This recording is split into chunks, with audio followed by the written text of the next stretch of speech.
Bien-aimés dans le Seigneur, bonjour, bonsoir, selon les différentes horreurs que vous êtes en train de nous suivre présentement.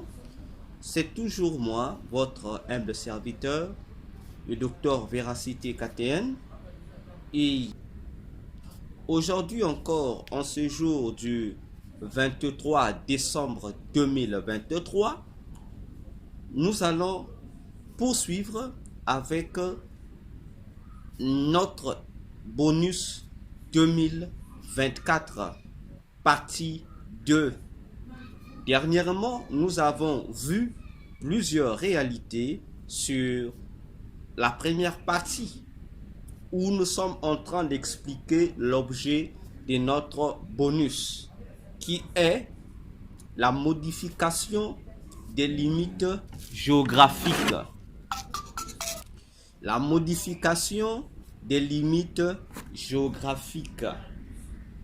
Bien-aimés dans le Seigneur, vous tous qui nous suivez présentement, nous avons expliqué là plusieurs mystères qui vont également s'accomplir en 2024, qui n'est qu'à quelques jours de nous. Ainsi, tel que nous l'avons reçu du Seigneur, ce mandat, donc, nous avons dit que le point focal sur notre bonus 2024 est celui de la modification des limites géographiques de toutes les nations, de tous les pays du monde. Et cela se passera de manière subtile, c'est-à-dire physiquement, il sera difficile à nous, humains, de comprendre qu'il y a des modifications géographiques qui sont en train d'être effectuées dans nos pays.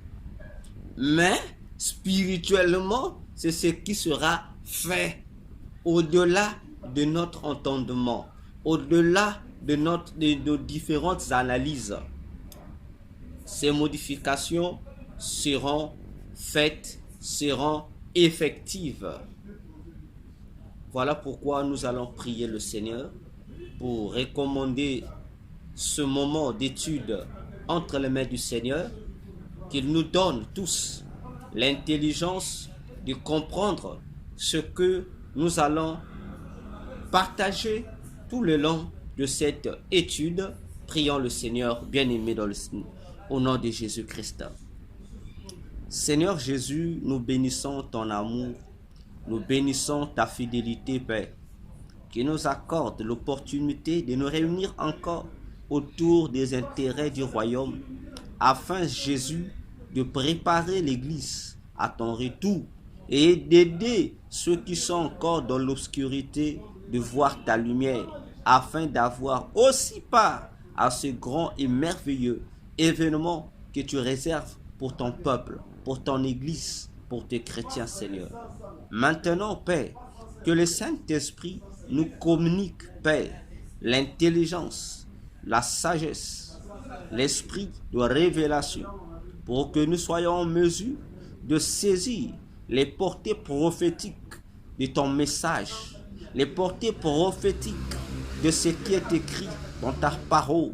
Ô Jésus, que l'Esprit se saisisse de nous, nous introduise dans la profondeur, Seigneur, de ta pensée, comme disait Paul, pour que nous ayons à notre disposition, Jésus, ta pensée parfaite pour l'avenir du monde et de l'Église en 2024. Maintenant, que notre entendement spirituel s'ouvre. Maintenant, que toute puissance anti-parole de Jésus, tout esprit anti-évangile de la Bible soit vaincu. Au nom de Jésus, nous proclamons ta gloire, nous proclamons ta liberté. Au nom de Jésus. Amen. Bien-aimés dans le Seigneur,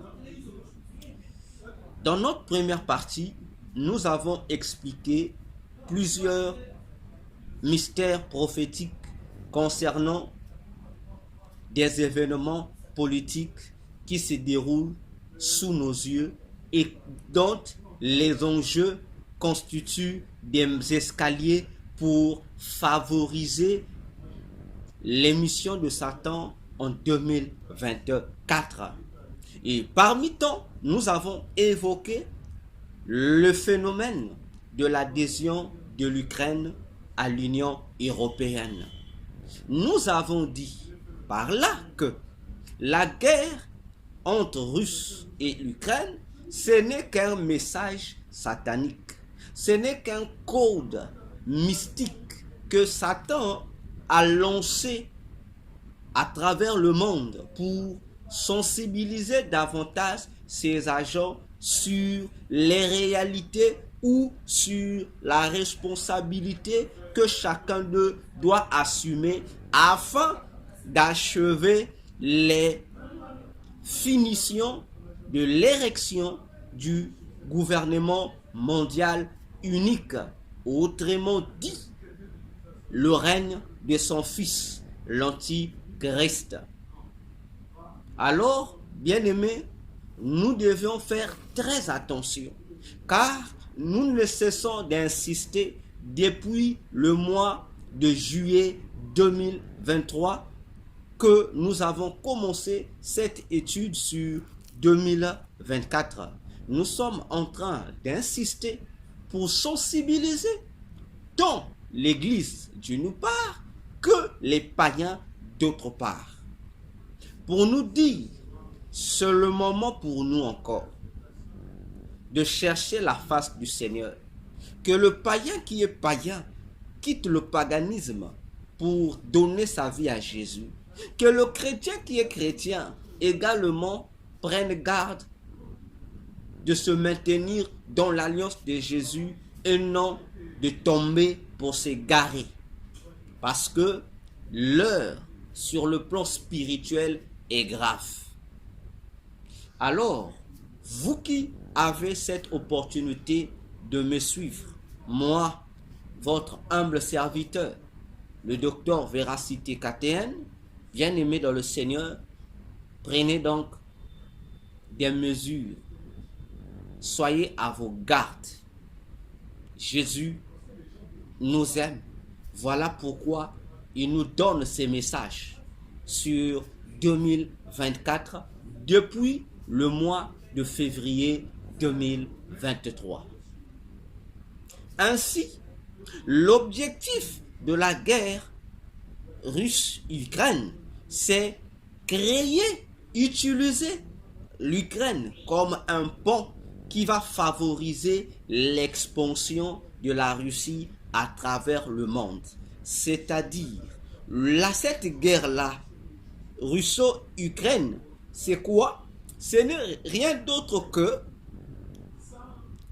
une alarme pour la résurrection de l'empire communiste.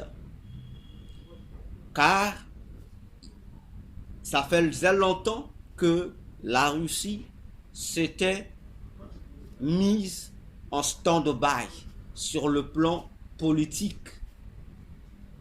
Or, rappelez-vous, dans notre première partie sur le chrétien face à 2024, je vous ai dit que le monde des ténèbres, Satan et son gouvernement de fer et de la main de fer vont ramener l'humanité tout entière dans les périodes de la colonisation, où le monde était divisé en deux polarités.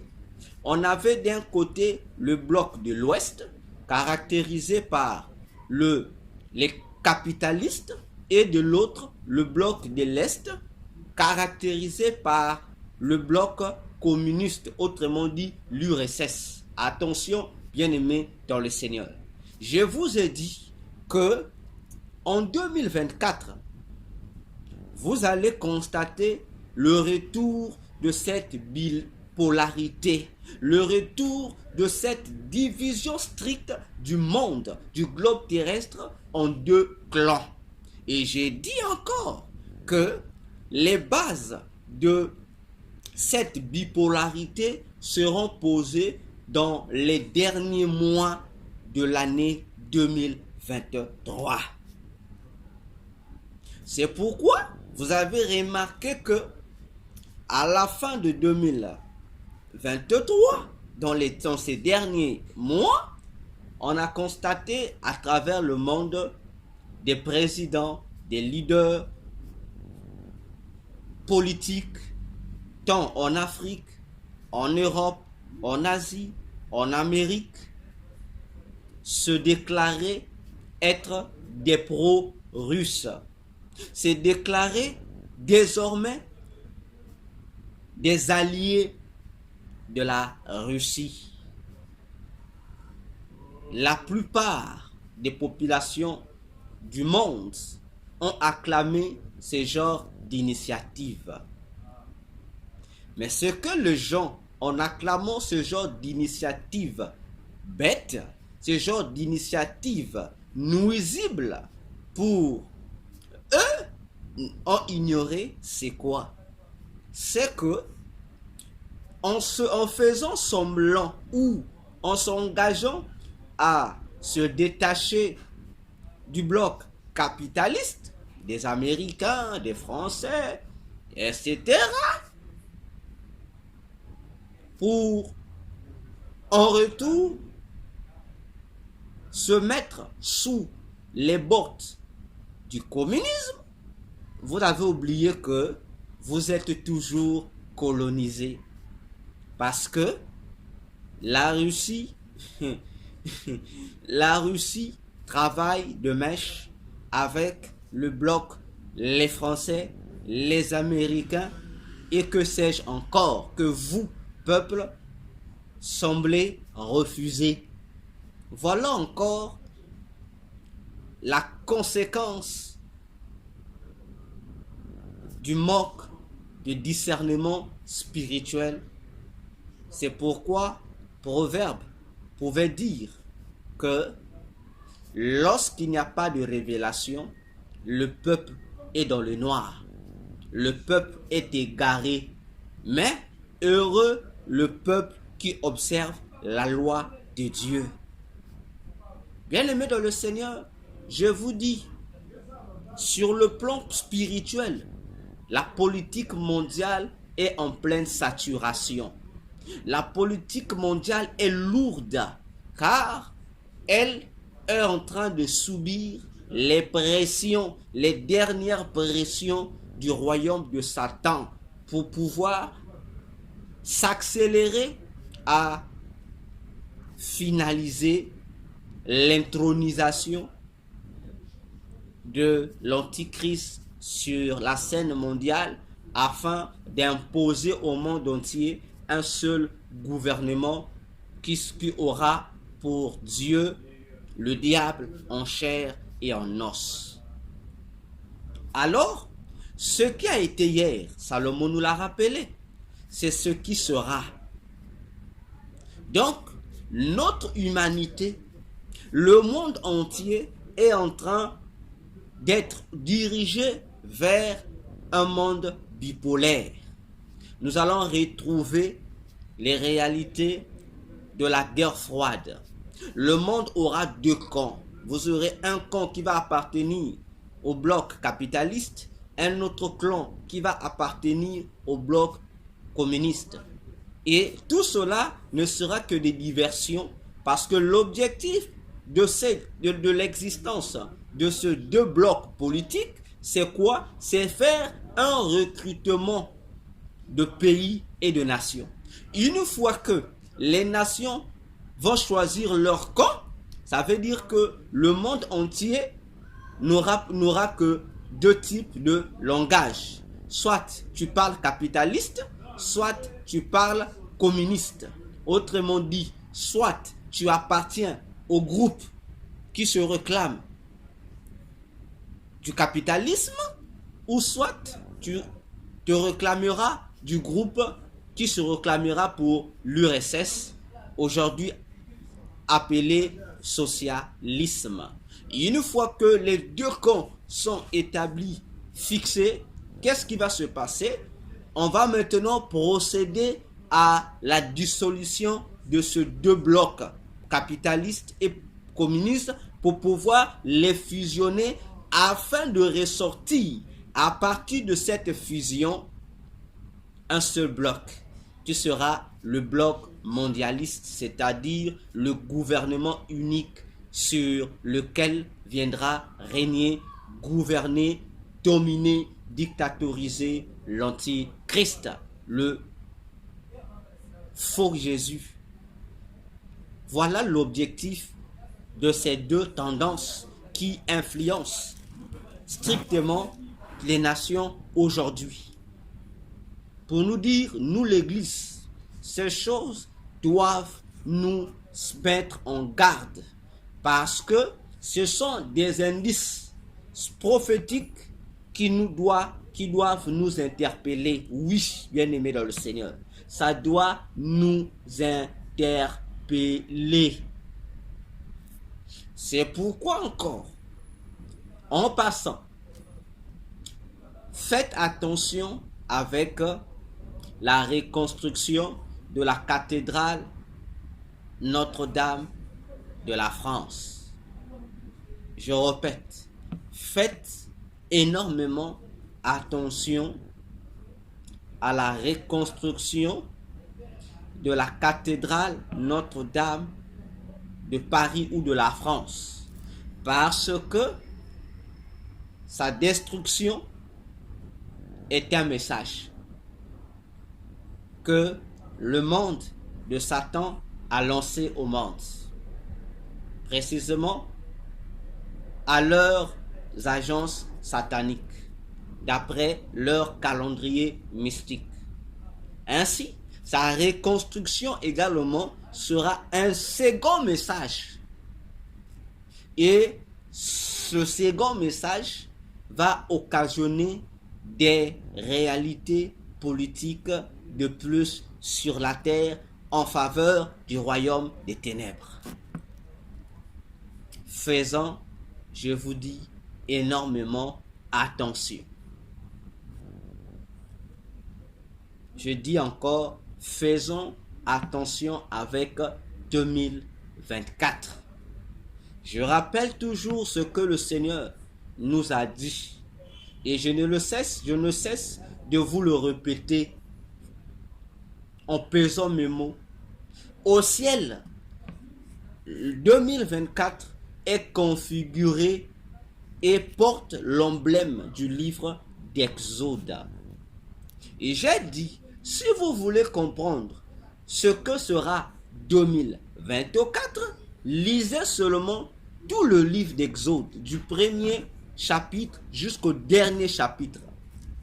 Vous aurez une cartographie précise, bien aimée, détaillée sur ce que le monde va subir en 2024. Ainsi, pour nous, les chrétiens, pour nous, l'Église épouse de Jésus, cela est encore une trompette qui sonne pour nous dire, préparons-nous pour l'enlèvement de l'Église. Préparons-nous pour le retour de Jésus qui ne cesse d'être de plus en plus proche. Bien-aimés, les choses sont sérieuses. Prépare-toi pour effectuer ton voyage avec ton Dieu. C'est lui qui a accepté de mourir d'une mort honteuse sur la croix pour te sauver, afin que tu aies part à l'héritage du royaume des cieux. Voilà pourquoi ce n'est plus le moment d'être distrait. Ce n'est ni le moment de continuer à se focaliser, à se passionner du péché. Au contraire, c'est le moment pour chaque chrétien de se réviser. C'est le moment pour chaque chrétien, bien-aimé, où vous soyez, bien-aimé, peu importe ton statut social, peu importe ce que tu traverses, c'est pour nous tous le moment. 2024 est pour nous, je répète, pour nous tous chrétiens, nous tous qui nous disons être des adorateurs de Jésus, des disciples de Jésus, le moment est là pour nous, 2024, de savoir, de nous examiner individuellement pour voir si, au-delà de tout ce que nous sommes en train de vivre, de connaître, en bien comme en mal, si au-dedans de nous, si dans notre homme intérieur, si dans notre intimité avec Jésus, si dans la relation que nous entretenons avec Jésus, il y a des critères qui nous rendent éligibles à l'enlèvement de l'Église ou qui nous rendent inéligibles. Frères, c'est maintenant pour nous l'occasion de nous examiner. En prêtant le mot de Paul qui disait « Examinons-nous pour voir si nous sommes toujours dans la foi. » Parce que, souvenons-nous, Jésus disait « Lorsque le Fils de l'homme reviendra sur la terre, trouvera-t-il la foi ?» Bien-aimé, cette parole, cette déclaration si triste, frère, si mélancolique de Jésus ne concernait pas le monde païen, ça ne concernait pas le non-chrétien, mais plutôt les chrétiens, ceux qui appartiennent à Jésus, car ne peut avoir la foi que celui-là qui est devenu enfant de Dieu, conformément à Jean, chapitre 1er, le verset 12 à 14, et Romains 10, le verset 17. Ainsi, Jésus reviendra prendre ceux qui auront leur foi inébranlable en lui. Donc, vous comprenez que ta foi, votre foi, notre foi en Jésus-Christ est notre ticket pour l'enlèvement de l'Église. Mais attention, ce n'est pas la foi en tant que simple croyance, non. Mais cette foi ici, c'est une foi fondée sur la doctrine de Jésus. C'est cette foi dont nous parle en long et en large l'apôtre Pierre dans 2 Pierre chapitre 1 du verset 1er jusqu'au 13e verset. L'apôtre Pierre nous explique la qualité ou la nature de cette foi qui va conduire l'Église, les chrétiens, les pasteurs, les brebis à l'enlèvement de l'Église. C'est cette foi, bien-aimé, cette foi composée qui va nous donner la capacité d'être léger pour monter dans les airs à la rencontre du roi des rois, Jésus-Christ de Nazareth. Alors, bien-aimés, faisons énormément attention. Nous allons lire un passage pour introduire notre texte. Je vais prendre un passage que le Seigneur m'a donné. C'était le lundi. Non, le mardi, puisque le lundi, j'ai fait l'étude qui a disparu de la machine. Et c'est le jour suivant, le mardi, que j'ai reçu ce passage. Dans le livre d'Abdias. Qu'est-ce que le Seigneur nous a dit? Bon, m'a dit à moi dans le livre d'Abdias. Prenez vos Bibles. Je vais également prendre la mienne. Je vais prendre la version David Martin. Écoutons ce que le Seigneur, notre Dieu, nous dit dans le livre d'Abdias. C'est parmi les livres rarement lus dans les églises. Le livre d'Abdias. Prenons le verset 16 au verset 18. Le livre d'Abdias au verset 16 au verset 18. Bon, ça c'est les versets que le Seigneur m'a donné, mais commençons par le verset 15 pour mieux comprendre le contexte. Le Seigneur Dieu dit lui-même, car la journée de l'Éternel est proche sur toutes les nations. Comme tu as fait, il te sera ainsi fait. Ta récompense retournera sur ta tête. Verset 16, qui est le commencement du verset que le Seigneur nous a donné. Car, comme vous avez bu sur la montagne de ma sainteté la coupe de ma fureur, ainsi toutes les nations la boiront sans interruption. Oui, elles la boiront et la avaleront, et elles seront comme si elles n'avaient point été. Mais il y aura des réchappés sur la montagne de Sion, et elle sera sainte, et la maison de Jacob possédera ses possessions. Et la maison de Jacob sera un feu, et la maison de Joseph une flamme, et la maison d'Ésaü du chaume. Ils s'allumeront parmi eux et les consumeront, et il n'y aura rien de reste dans la maison d'Ésaü, car l'Éternel a parlé. Bien-aimés, ce texte est prophétique. On nous présente dans ce texte deux peuples. Un peuple qui s'appelle la montagne de Sion, Jacob, Joseph, et un autre peuple qui s'appelle la maison d'Ésaü. Église, faisons attention. Le peuple qui s'appelle la maison de Jacob ou maison de Joseph, bien aimé, prophétise l'église chrétienne. Et la maison d'Ésaü prophétise le monde païen. Et le Seigneur informe que il y aura une coupe de fureur, de malheur qui s'apprête à faire boire les nations. Pendant que son jour, le jour de l'Éternel, arrivera.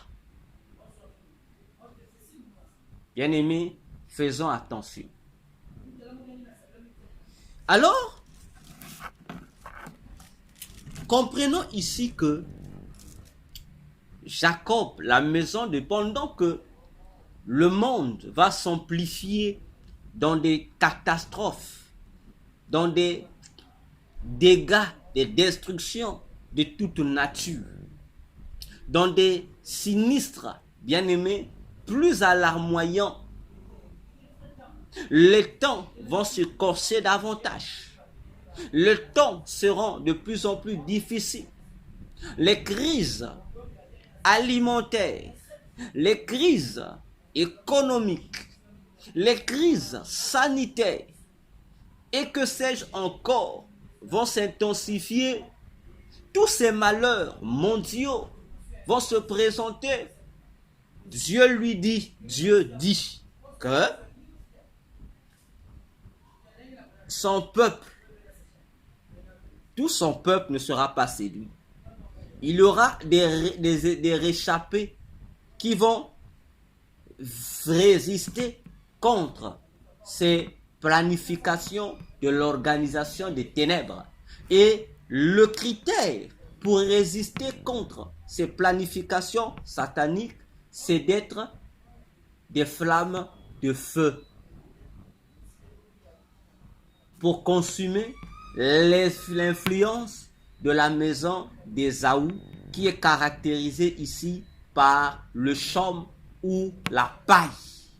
Imagine-toi, que peut faire une paille ou du chaume devant un feu? Rien du tout, parce que le feu aura la facilité de dévorer le chaume ou encore la paille. Et lorsque je parle de la paille, il s'agit de quoi? Il s'agit ici des herbes. Des herbes. Voyez-vous? Des herbes avec lesquelles sont souvent fabriquées les bergeries qui servent comme seuil ou sol des bergeries ou des fermes ou des poulaillers. Voyez-vous? Donc, nous comprenons déjà encore avec ce verset que le Seigneur m'a donné dans la nuit du mardi, le mardi de cette semaine, bien aimé, que le Seigneur insiste encore sur l'état spirituel que doit avoir son peuple, l'Église, les chrétiens, que toi et moi nous sommes. Flamme de feu. Nous devons garder notre état, notre nature de flamme de feu. Parce que si tu n'es pas flamme de feu, nous l'avons dit, Pharaon va tout faire pour pouvoir absorber ton énergie spirituelle, va t'empêcher d'être oint, va empêcher que même ton pasteur soit en mesure de t'oindre davantage pour que le feu que tu vas dégager dans ton esprit reste allumé. Car ce qui fait que notre feu spirituel continue à garder sa teneur, c'est l'onction de l'esprit qui nous est communiquée chaque fois que nous nous retrouvons dans des activités qui concernent les royaumes des cieux. Chaque fois que nous nous réunissons pour les intérêts de Jésus, bien-aimés, ces réunions-là, cette activité-là, cette tâche-là, puisque c'est pour l'intérêt du ciel, sache-le que toutes ces réalisations ouvrent le ciel et déclenchent la libération d'une certaine portion d'huile sainte, l'onction, qui vient s'infiltrer en nous afin d'alimenter davantage le feu divin qui brûle en nous par la puissance du Saint-Esprit. Or, en 2024, le monde de Satan va donc mettre en place des stratégies nuisibles ayant pour objectif majeur de couper l'approvisionnement en onction des chrétiens. Ils vont créer des manigances qui vont déconnecter les chrétiens, les églises, à leur source d'approvisionnement d'huile sainte, le ciel. C'est-à-dire encore, ils vont mettre en place des initiatives pour déconnecter les chrétiens de Jésus, de sorte que nous ne soyons plus, bien-aimés, approvisionnés par les énergies divines qui se dégagent de Jésus pour pouvoir nourrir son Église. Comme je ne cesse de le répéter, lorsque vous parlez du renouvellement spirituel, lorsque vous parlez du ressourcement spirituel, ce qui se passe spirituellement, c'est quoi? C'est que dans le corps de Jésus, là au ciel, il y a des énergies qui se libèrent de lui en forme de rayons solaires qui pénètrent en nous, par rapport à nos demandes. Et ce sont ces énergies divines qui entrent en nous, qui nous renouvellent spirituellement. Voilà comment ça se passe. Ce sont des énergies. Voyez-vous? Et c'est ça la spiritualité vraie. Parce que lorsqu'on parle du mot énergie ici, les chrétiens sont alertés, ils voient l'occultisme. Non. L'onction est une énergie spirituelle.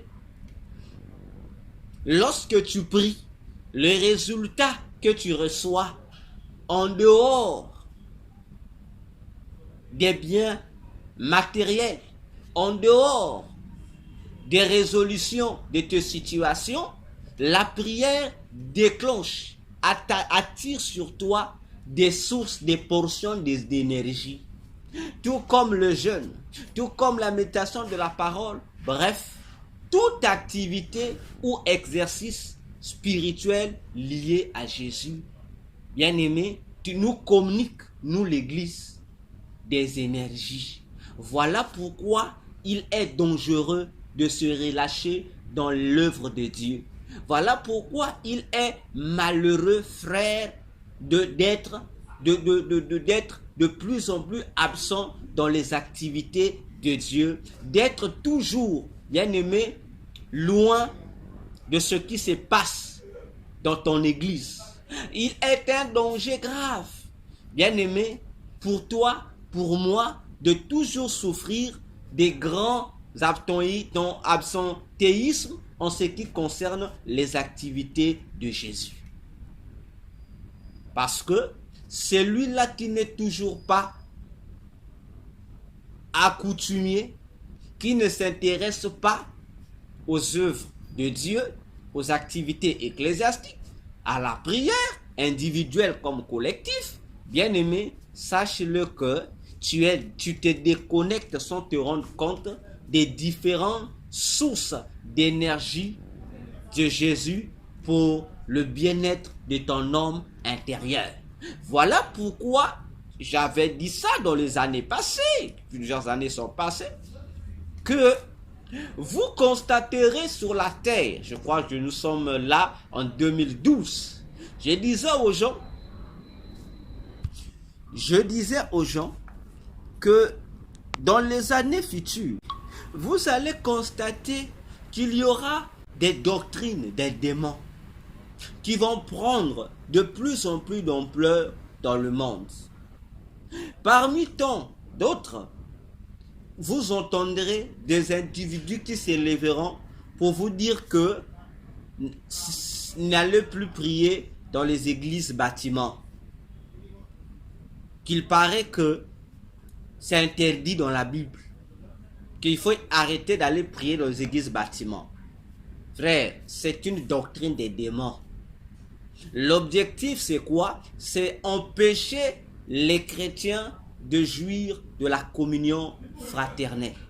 Parce que dans la communion fraternelle, dans les réunions chrétiennes, frère, dans les cultes que vous célébrez, bien aimés, il y a des sources d'énergie divine qui sont répandues sur nous. Alors, lorsqu'on vient vous dire n'allez pas dans l'église bâtiment, ce sont des commerces des pasteurs. Frère, ce sont des doctrines des démons. Autrement dit, les gens qui vous enseignent de telles choses, ce sont des individus à se méfier parce que ce sont des marionnettes que les démons utilisent afin de véhiculer leurs fausses doctrines sur la terre pour détruire la communion des chrétiens avec Jésus. Parce que le problème du bâtiment ne commence pas avec nous, frères. À la Pentecôte, le Saint-Esprit n'est pas descendu à l'heure libre. Le Saint-Esprit est descendu dans un bâtiment où se réunissaient les disciples de Jésus.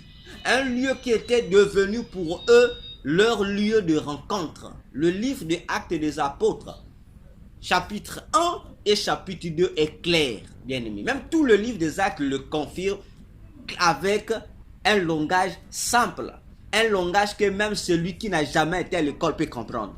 Maintenant, d'où vient-il l'idée des enseignements selon lesquels le bâtiment n'est plus important, n'est pas un lieu de prière? Frère, prenez conscience, même au ciel, il y a un bâtiment à l'intérieur duquel on adore Dieu. Et le bâtiment est appelé temple de Dieu. C'est un bâtiment dans lequel les saints se réunissent pour adorer Dieu. Même au ciel, il y a un temple là-bas. Un temple bâti. Donc un abri, un bâtiment. Donc pour nous dire, faisons attention avec les doctrines que vous recevez pêle-mêle. Vous aussi qui n'aimez pas prier, À la maison, tu pries pas. À la maison, tu médites pas la parole. À la maison, tu fous rien du tout. Donc toi, tu attends que le jour de l'église, tu vas. Et lorsque tu vas à l'église, tu ne vas même pas dans l'objectif du culte. C'est-à-dire, tu ne vas même pas répondre aux attentes de Jésus pour chaque réunion, chaque culte. Mais tu y vas par formalisme, ou encore par enthousiasme, ou encore parce que c'est une habitude. Donc, toi qui es dans ce genre de choses, sache-le que spirituellement, tu souffres du kwashiorkor spirituel. C'est-à-dire, spirituellement, tu n'as aucune énergie divine en toi. Donc, tu es en fait un mort vivant. Toi, le chrétien, qui a ces comportements-là. La vie chrétienne, ce n'est pas être tous les jours à l'église comme les gens pensent. Non, ça n'a rien à voir. La vie chrétienne, c'est comprendre les attentes de Jésus dans le culte et dans ta vie individuelle. Qu'est-ce que Jésus attend de toi? Ou qu'est-ce que Jésus attend de toi lorsque tu vas te réunir avec les saints dans votre église? C'est ça que l'église doit comprendre. C'est pourquoi il y a un livre que je suis en train de préparer, que j'ai intitulé « Au-delà du culte », pour que les chrétiens comprennent réellement c'est quoi un culte. C'est quoi un rassemblement pour la prière. Lorsque nous nous réunissons pour dire que nous venons pour faire un culte, au fait, au ciel et là-bas, c'est quoi? Comment le ciel conçoit cette idée? Comment le ciel qualifie-t-il le culte des enfants de Dieu? C'est pourquoi nos cultes sont devenus des cirques. Nos cultes sont devenus des plateformes de divertissement multiples. Nos cultes ont cessé d'être des offrandes de bonne odeur qui honorent Jésus pour devenir des centres de divertissement, des centres de bêtises, des spectacles, un cinéma, bien aimé, marrant. Faites attention, vous qui êtes dans ce genre d'église, et vous également qui vous comportez ainsi, vous êtes déjà hors norme du ciel. Donc déjà, vous êtes des candidats qui manqueront le ciel. Que celui qui a des oreilles pour entendre, entende. Alors, bien-aimés dans le Seigneur, nous poursuivons pour parler de notre deuxième partie du bonus 2024. Rappelons que le bonus concerne la modification des limites géographiques de la Terre, c'est-à-dire l'objectif de Satan pour réussir l'intronisation de l'Antichrist sur la scène mondiale, c'est de modifier les frontières de nos pays, donner à chaque pays une certaine écriture correspondant à la configuration du monde d'après la vision des démons pour la fin des temps. Et rappelez-vous que l'élément définissant cet objectif de Satan, c'est quoi?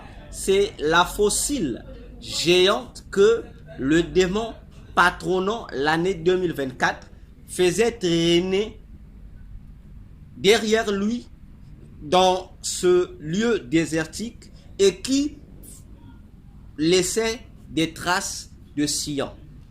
Des sillons parlant des champs. Voyez-vous? Donc, il a un instrument qui lui permet de créer cela, le fer ou encore sa fossile géante. Attention. Je dis attention.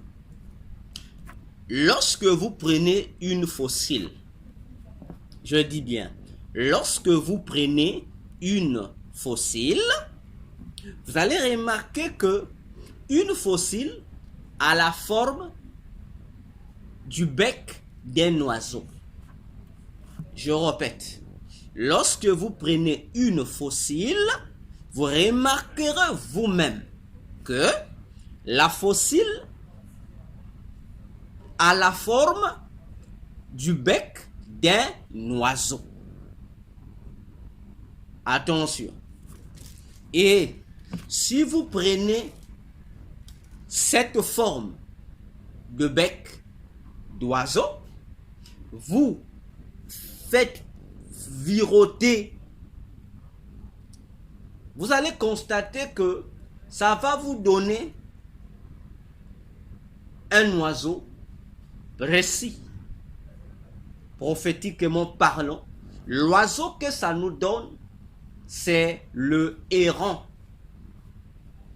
Je répète, la fossile a la forme du bec d'un oiseau.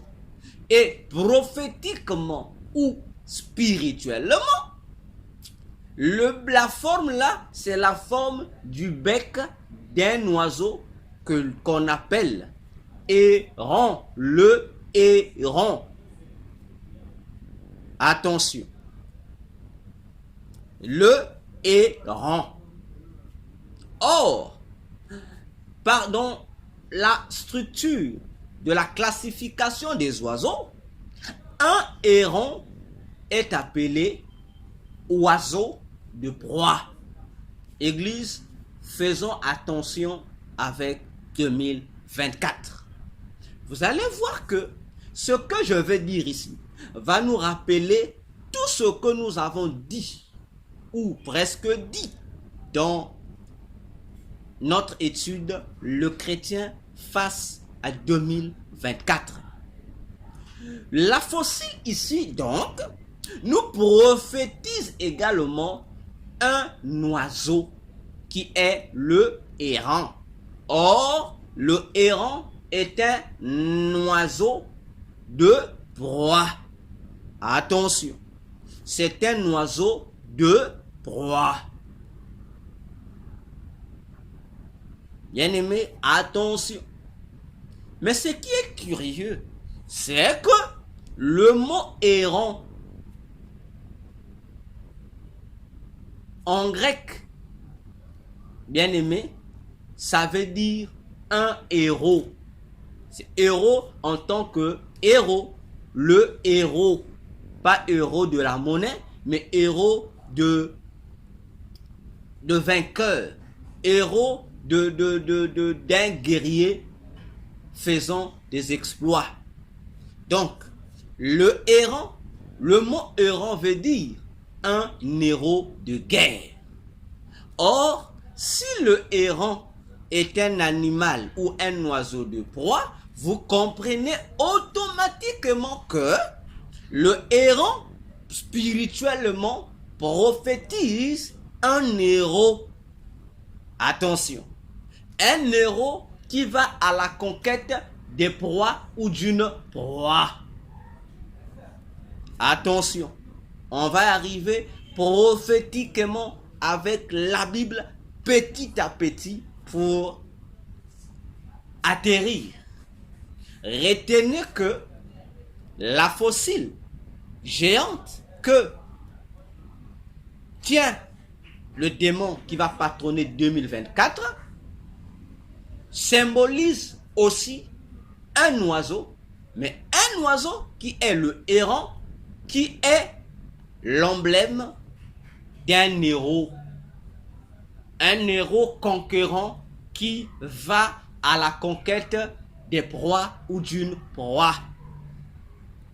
Bien-aimés, prenons la Bible.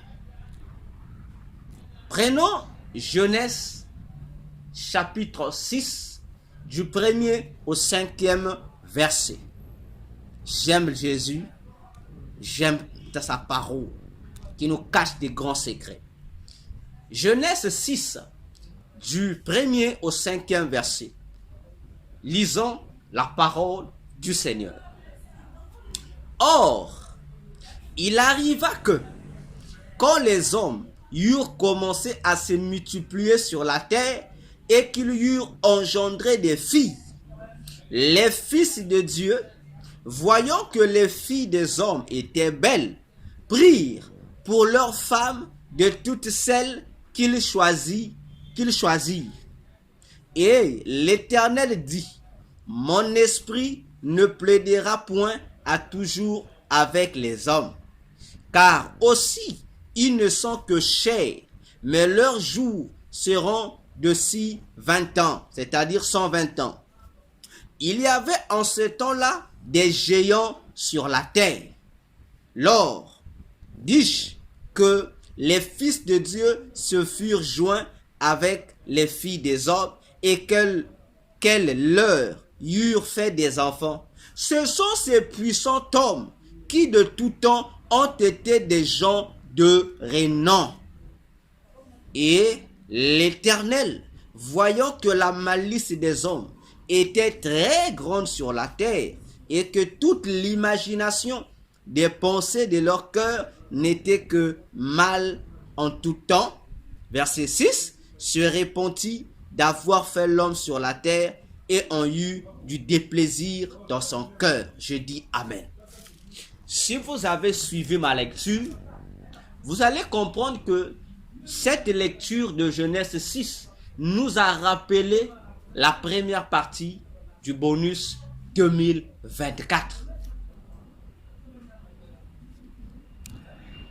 Nous sommes en train ici de parler du symbole prophétique en 2024 du errant, l'oiseau errant qui est un héros, un conquérant de proie. Genèse nous donne l'identification de ce héros, de cet oiseau. Qui représente-t-il? On dit dans Genèse 6, il arriva à un moment donné, pendant que la terre était surpeuplée de monde, pendant que les espaces vitaux étaient habités, les gens se multipliaient, naissaient en foison, qu'il y a eu les fils de Dieu qui sont venus épouser les filles des hommes. Et ces mariages-là ont occasionné l'apparition sur la terre des géants. Et ce sont ces géants qui étaient appelés des gens de renom. En hébreu, des héros. Et ces héros-là avaient pour mission de faire quoi? D'inciter les humains, d'inciter les masses, d'inciter les foules, d'inciter le grand nombre des populations, des nations de le peuple à toujours avoir des inspirations contraires à ceux de Dieu, à toujours avoir des réflexions pour aider les gens à développer le mal, le péché sur la terre. Donc, vous comprenez ici que la fossile géante, transportée par le démon de 2024, nous prophétise aussi un groupe d'individus qui seront des ex-fils de Dieu qui auront pour mission de corrompre les filles des hommes, afin que par leur union, autrement dit par leur alliance, qu'il y ait une nouvelle race sur la terre, une nouvelle forme d'hommes et de femmes qui vont déplaire à Dieu. Or, les fils de Dieu caractérisent aussi les personnes que le Seigneur a mandatées pour pouvoir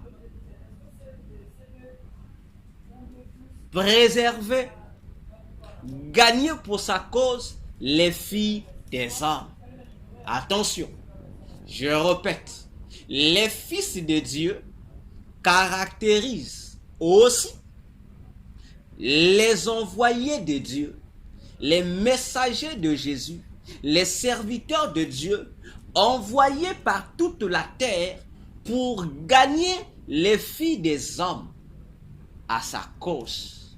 Or, parler des filles des hommes, c'est parler aussi, bien-aimés, des peuples, bien-aimés, des nations, bien-aimés, des tribus, bien-aimés, des familles, bien-aimés, des populations qui habitent la terre. Matthieu 28, verset 19 à 20, Jésus dit à ses envoyés, je vous envoie, partez sur toute la terre, faire des nations mes disciples. Parce que vous êtes fils de Dieu par le fait que vous avez reçu l'Esprit de Dieu. Acte 1, verset 8. Ne vous éloignez pas de Jérusalem. Restez-y. Attendez que la puissance de Dieu, l'Esprit de Dieu descende sur vous. Et là, vous serez mes témoins à travers la Judée, Jérusalem, Samarie et jusqu'aux extrémités de la terre.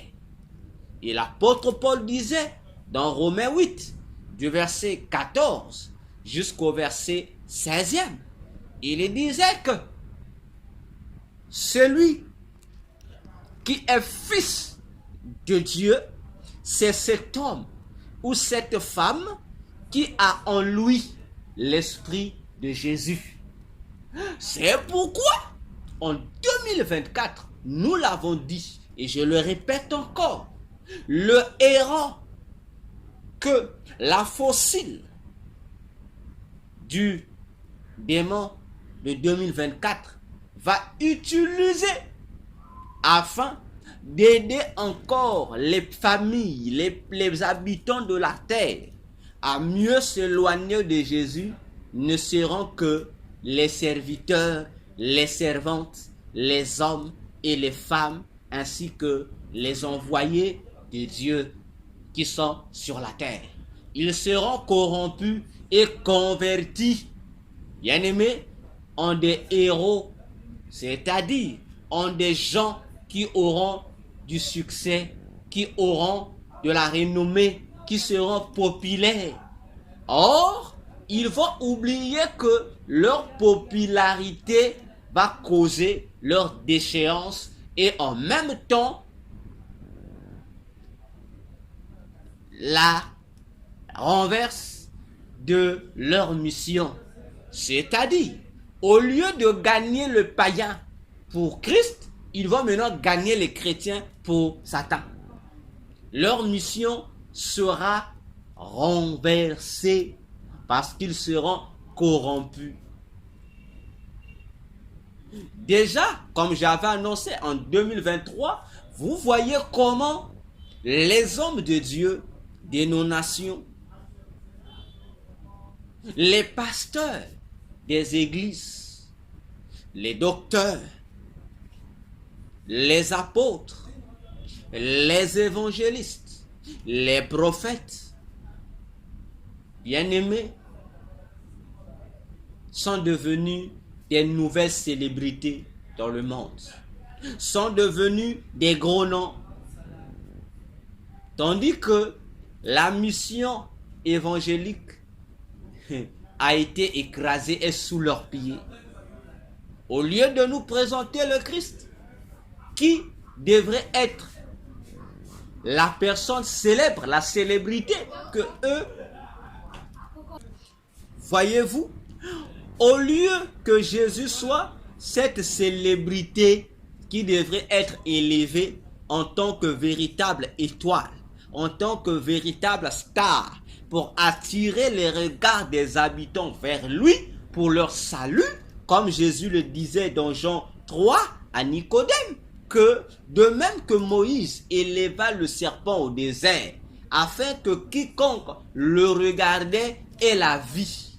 De même aussi, le Fils de l'homme doit être élevé sur la croix, afin que quiconque mettra en lui ce regard de la foi ait la vie éternelle. Les hommes de Dieu ont eux-mêmes pris cette place de la célébrité de Jésus. Donc, ils se sont devenus Jésus et ils ont pris Jésus, ils ont chassé Jésus de sa propre église. C'est pourquoi vous constatez dans les églises, au lieu de nous présenter Jésus, on ne nous présente pas Jésus, on nous présente les exploits des serviteurs de Jésus. Parce que les serviteurs de Jésus sont devenus des errants, c'est-à-dire des nouveaux héros dans les églises. Alors que depuis que Jésus est venu sur la terre, l'église n'a plus de héros. Je vous dis, le peuple de Dieu n'a plus de héros. L'unique héros de l'église, c'est Jésus. Parce qu'il est le seul héros qui a pu vaincre le pire ennemi des âmes, la mort. C'est pourquoi de tous les hommes qui sont nés des femmes, de tous les hommes qui ont foulé leurs pieds sur cette sol, l'unique qui a vaincu la mort et qui est revenu à la vie, c'est Jésus.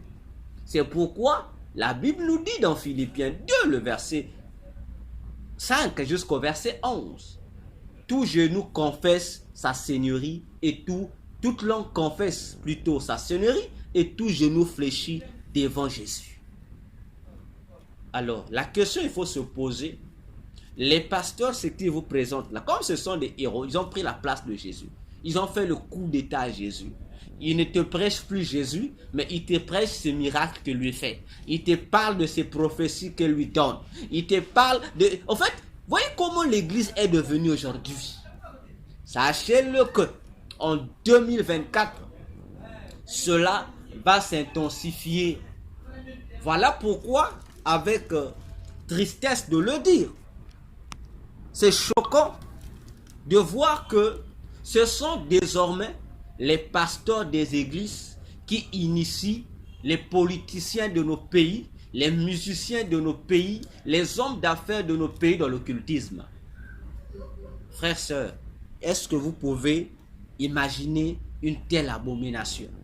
Homme de Dieu, pasteur, c'est lui qui va prendre les païens, au lieu de les amener à Jésus-Christ, lui, il les amène à Satan pour les initier dans les pratiques occultes. Vous voyez, c'est triste, je vous assure. Et ça fait mal. Lorsque on voit, ce sont les mêmes pasteurs qui initient nos présidents, nos ministres, nos hommes d'État, nos autorités politiques dans le satanisme. C'est encore eux qui se tapent de luxe de s'autoproclamer les grands serviteurs de Dieu, les pères de l'Église dans nos pays. Ce sont eux que vous, les chrétiens, aimez suivre. Ce sont eux que vous, les chrétiens, avez désormais convertis en vos idoles, dans vos cœurs, dans vos maisons. Ce sont leurs photos que vous plaquez désormais dans vos biens, dans vos maisons, dans vos véhicules, dans vos églises. C'est pour eux maintenant que vous devenez des fanatiques. Donc vous avez laissé Jésus à des milliers de coudées pour suivre un homme ou des hommes, vos pasteurs, vos soi-disant daddy, qui vous égarent jour après jour. Autrement dit, l'église d'aujourd'hui, la plupart des chrétiens d'aujourd'hui sont devenus des aveugles qui sont conduits par des aveugles. La finalité, comme disait Jésus, ça sera le feu éternel. Et vous, et ces hommes de Dieu que vous considérez être les grands hommes de Dieu, vous irez au feu éternel. À moins que vous preniez conscience de quitter ces églises, de sortir de ces églises. Parce que lorsque déjà, si vous suivez mes enseignements, mes émissions et autres, je ne me cache pas de citer leur nom. Pour vous dire, quittez ces églises. C'est le moment, comme disait Paul, répétons ce que Dieu dit, sortez du milieu d'eux et moi, l'Éternel, je vous accueillerai. Frères, faisons attention.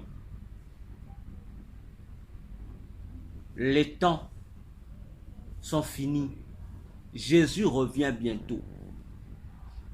Frère, lorsque je continue à visualiser, je continue à voir ce que le Seigneur nous a montré sur 2,24, je vous assure, j'ai peur. J'ai très peur. Car tous les jours, je continue à voir, à inspecter, à analyser comment les chrétiens, les hommes de Dieu, les églises sont en train de se comporter vis-à-vis de Dieu, vis-à-vis des critères qui ont été donnés pour déterminer que nous sommes véritablement les disciples de Jésus. Je vous dis, je pleure. Voyez-vous?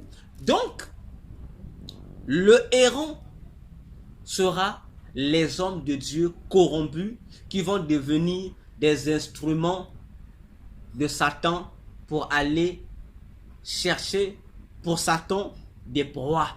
Et les proies, ce sont nous, les chrétiens. Attention, bien-aimés dans le Seigneur. Ah, je dis attention. Pourquoi je vous dis attention? Parce que je vais ouvrir un mystère que vous devrez comprendre. Vous savez, parmi les proies du héron, de cet oiseau errant, parmi ces proies, ses cibles principales sont les poissons. Ses principales cibles sont les poissons. Attention, frères, sœurs, si le héron nous prophétise les serviteurs de Dieu corrompus, les serviteurs de Dieu convertis en des serviteurs de Satan, comprenez automatiquement que leur proie principale plutôt, sera les chrétiens, les membres des églises, le peuple de Jésus. Parce que depuis le 1er siècle, les chrétiens, depuis les apôtres, les chrétiens, depuis le jour où le nom chrétien est devenu un nom effectif pour qualifier les disciples de Jésus, depuis ce jour-là à Antioche, acte 11, versets 24 à 26, le poisson est devenu l'emblème avec lequel le païen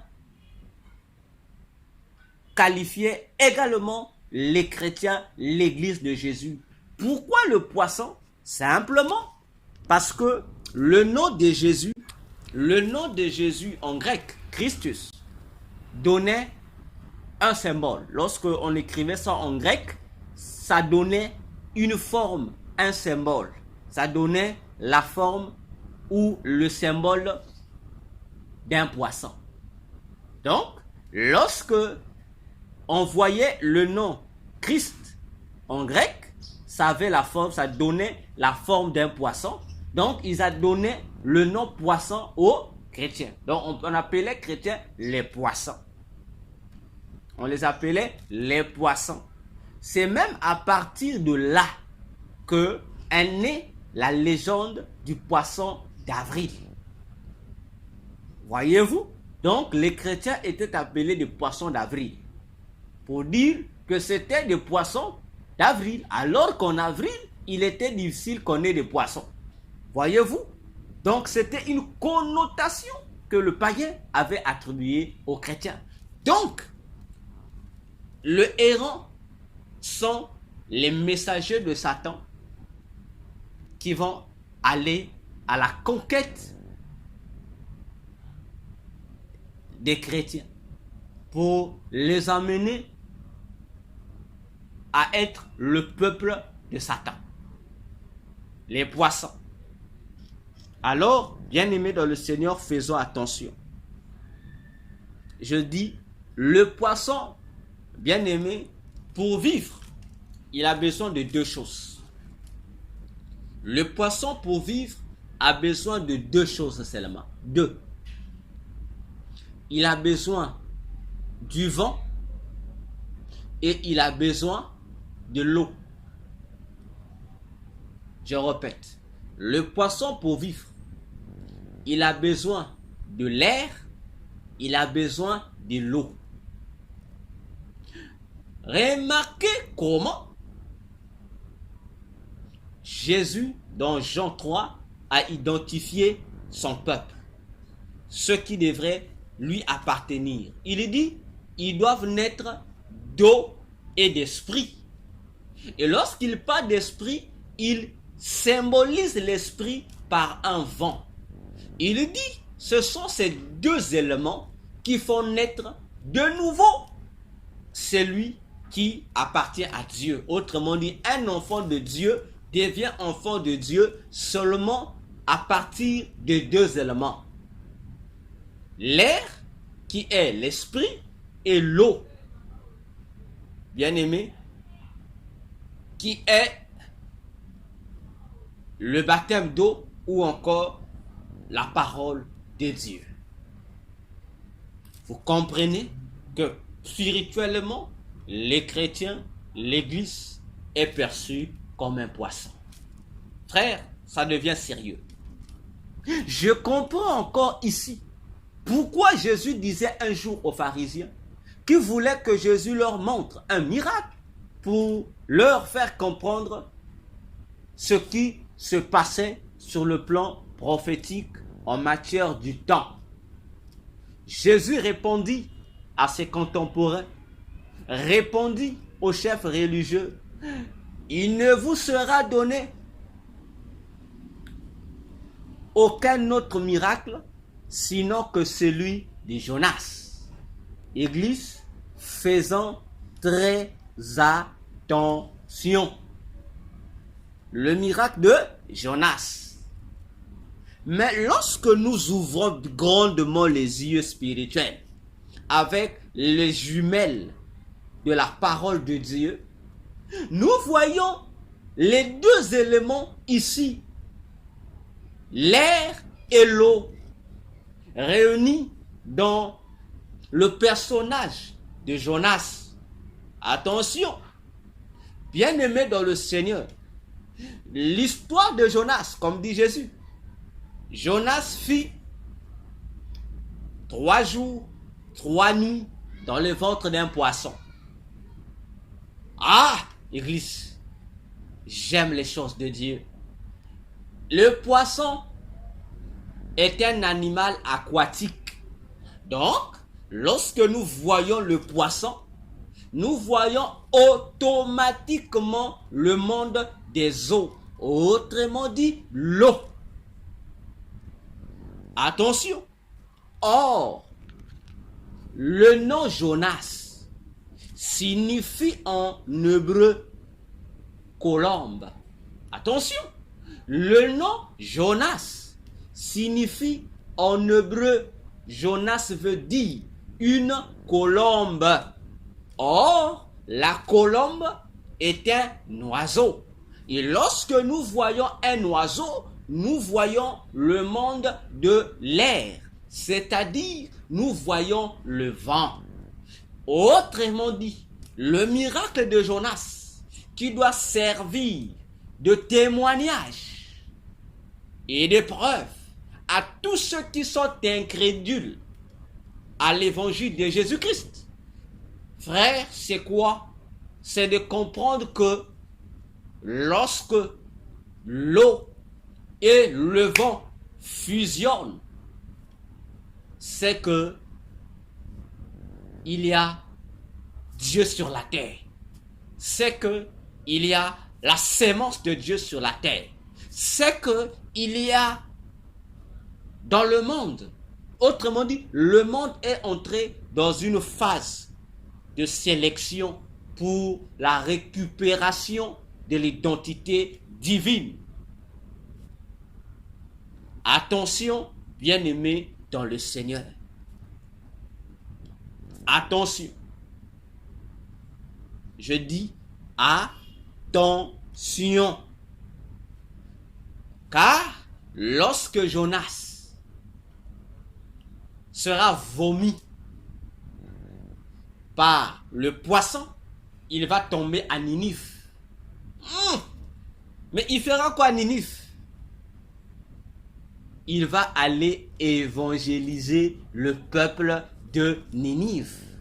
De même que lorsque nous chrétiens, nous naissons d'eau et d'esprit pour devenir des enfants de Dieu, l'objectif de porter sur nous l'identité d'enfant de Dieu, c'est quoi? C'est Matthieu 28, verset 19 à 20. Aller évangéliser les territoires afin que ceux qui sont païens, le peuple de Ninive, reçoivent la vie, soient épargnés du châtiment de Dieu. Église, répondons-nous, chrétiens, c'est le moment de réviser notre alliance avec Jésus. C'est le moment d'examiner si nous sommes toujours avec Jésus ou si nous l'avons abandonné. C'est le moment. Réveillons-nous, frères, sœurs. Réveillons-nous. Je monte encore. Si, en 2024, le diable va envoyer un oiseau, le héron, pour nous attaquer, nous qui avons l'identité du poisson, bien-aimés, n'ayez pas peur. Je dis, n'ayez pas peur. Dieu a dit, c'est lui qui a créé le fer et c'est également lui, Dieu, qui a créé quelque chose qui peut détruire le fer. Vous vous souvenez de cette phrase? Dieu a créé le fer et c'est toujours lui aussi qui a créé l'élément qui est capable de détruire le fer. Frère, attention, hein? Je dis attention. Attention. N'est-ce pas? Si le diable va nous envoyer un oiseau de proie, le héron, pour nous détruire, mais le héron portant en lui la sémence de la fossile pour récolter des proies pour la cause de Satan, sachez-le aussi, Dieu aussi de son côté avait prévu, oh que j'aime ces choses et Jésus, Jésus aussi notre Dieu avait aussi prévu un oiseau de proie qui est l'ennemi farouche du héron. Donc, cet oiseau-là, c'est le seul animal que le héron craint parmi tant d'autres. Est-ce que vous le savez?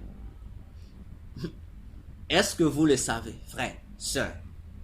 Et cet animal que craint le héron, en hébreu, cet animal et le héron se prononcent de la même manière. Cet animal et le héron se prononcent de la même manière. On le prononce en hébreu par Aja. Donc lorsque Aja, on écrit Aja, c'est confondu. Parfois, Aja est appelé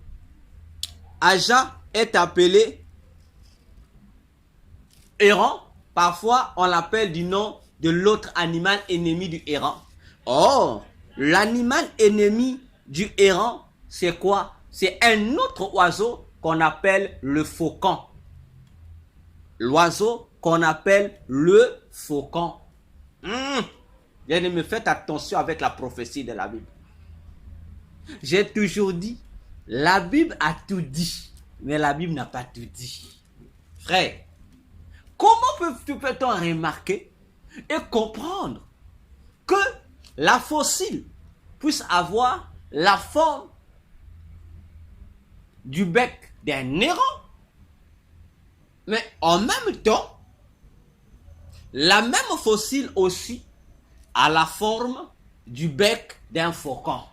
Et ce qui est curieux, c'est que, bien aimé dans le Seigneur, lorsque vous prenez le mot faucon, veut simplement dire, en hébreu, comme dans toutes les langues, le mot faucon, ça veut simplement dire fossile. Vous vous imaginez? Le mot faucon veut simplement dire fossile. Donc, parler, et d'ailleurs, sur le plan des métaux, lorsqu'on parle de la fossile, il s'agit du faucon, il s'agit du héron. Donc, la fossile égale à héron, égale à faucon, qui est un oiseau également. Donc, vous comprenez pourquoi je vous ai dit, c'est lui qui a créé le fer, a aussi créé ce qui détruit le fer. Si le diable nous envoie le héron pour nous détruire, nous aussi, Dieu a prévu un oiseau de proie, le faucon, qui a la même nature que le héron, qui porte le même emblème que le héron, pour combattre le héron afin de récolter des proies, cette fois-ci pour les intérêts du royaume des cieux. Église, réveillons-nous. C'est le moment pour nous de comprendre les prophéties de la Bible. Parce que il n'y a plus de temps. Bien-aimés, je répète ces choses qui aujourd'hui semblent être négligées par plusieurs. Mais comme j'ai dit, un jour viendra, à moins que ça ne soit pas trop tard, lorsque tu te retrouveras victime des choses que je suis en train de prévenir ici, tu te souviendras que sur cette terre, il y a eu un simple homme de Dieu, le docteur Véracité KTN, qui nous avait pourtant prévenus. C'est pourquoi je ne cesse de répéter à tous, vous qui avez le soin de me suivre, faites bon usage de mes enseignements. Faites-en bon usage. Ça va vous servir un jour. Surtout vous, les bergers des églises. Vous, les visionnaires. Vous, les ministres de Dieu. Vous, les mandataires de Dieu, qui avez entre vos mains la charge des brebis du Seigneur. Faites-en bon usage. Alors, bien-aimés, vous comprendrez ici que en 2024, il y a encore une formule qui nous est donnée pour faire face aux oiseaux de proie, aux hérons que Satan va nous envoyer. Notre formule, c'est quoi? La formule, c'est fossile égale à faucon égale à héron. Ah, c'est ça la formule, frère. Lorsque le faux pasteur viendra auprès de toi pour te combattre, il vient avec l'emblème du héron, avec la fossile. Toi aussi, comprends que Jésus a fait de toi un oiseau, le faucon. Toi aussi, sors ta fossile. Comme Dieu, comme la Bible pouvait dire, l'apôtre Jacques pouvait le dire. Résistez au diable, il fuira loin de vous. Résistez au diable avec une foi ferme et le diable fuira loin de vous. Frère, c'est ici que s'impose le rapport de force, frère. C'est ici que s'impose, ma soeur, le rapport de force spirituelle. Le diable vient en forme d'oiseau, toi aussi montre au diable que tu es un oiseau. Le diable sort la fossile, toi aussi montre au diable que tu as une fossile. Voilà, nous sommes à une époque prophétique, frère, sœur en Christ, où il faut maintenant résister au diable. Si Satan dit il est écrit, toi aussi réponds à Satan, il est aussi écrit. Si Satan veut créer, inventer les prophéties, dis à Satan, calme-toi. Ça, c'est pas la prophétie. Voici la vraie prophétie. Si Satan veut créer des miracles, n'aie pas peur. Répète à Satan qu'il est écrit. Voici les miracles qui accompagneront ce retrait. Montre à Satan c'est quoi le vrai miracle. Bien-aimé, c'est le temps des rapports de force. Comme Élie pouvait dire, c'est ici qu'il faut démontrer la puissance de la prédication de l'évangile d'une part et la démonstration de cette puissance. C'est ici 2024 est le terrain, bien-aimé, où il faut maintenant avoir entre les mains la connaissance de la parole de Dieu et la démonstration de la puissance de Dieu. Parce que ce sont ces éléments parmi tant d'autres que le héros qui est le héros aux yeux du diable, il va utiliser pour te détruire. Toi aussi, montre à Satan que tu es aussi le fils du héros des héros. Toi aussi, tu as reçu en toi la puissance de Jésus pour pouvoir rivaliser, résister, combattre et vaincre contre ces errants. Car il est écrit, nous combattons dans la victoire. Voilà pourquoi nous sommes plus que vainqueurs. Si les envoyés de Satan, le errant, étaient vainqueurs, nous sommes des faucons, nous sommes des plus que vainqueurs. Oh, Jésus, que tu es merveilleux. Merci pour ces privilèges que tu nous as donnés. Alléluia. Bien-aimés, prenons conscience. Prenons, bien-aimés, je dis, prenons conscience. Alors, bien-aimés dans le Seigneur, c'est ici que s'achève notre deuxième partie sur le bonus 2024. Vous qui avez suivi, bien-aimés, partagez massivement ce message. Je dis partagez ce message, frère.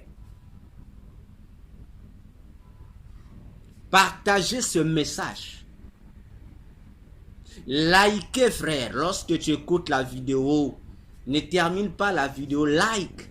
Les likes vont faciliter, frère, la distribution de ce message par YouTube.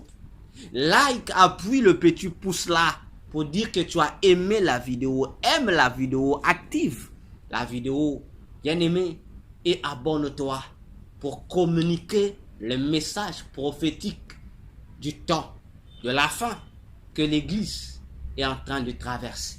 Avant que la trompette, la dernière trompette pour inaugurer l'enlèvement de l'Église ne sonne. Alors, merci pour votre aimable attention. Bien-aimés, si vous avez des questions, n'hésitez pas à m'écrire sur les commentaires. Si vous avez aussi des messages, mettez-les sur les commentaires afin que ensemble nous puissions nous compléter davantage pour l'édification commune. Bien-aimés dans le Seigneur, priez beaucoup pour nous afin qu'il nous soit toujours donné la bonne santé, la capacité, cette liberté, les moyens nécessaires pour continuer à parler de la part de Dieu. Car c'est une bonne chose pour nous, bien-aimés dans le Seigneur, de vous parler des choses qui concernent le royaume des cieux. Que c'est le Seigneur ouvre vos entendements afin que nous soyons tous sensibles à ces différents temps que nous sommes en train de passer sur la terre, surtout en cette année 2024. Que Dieu vous bénisse.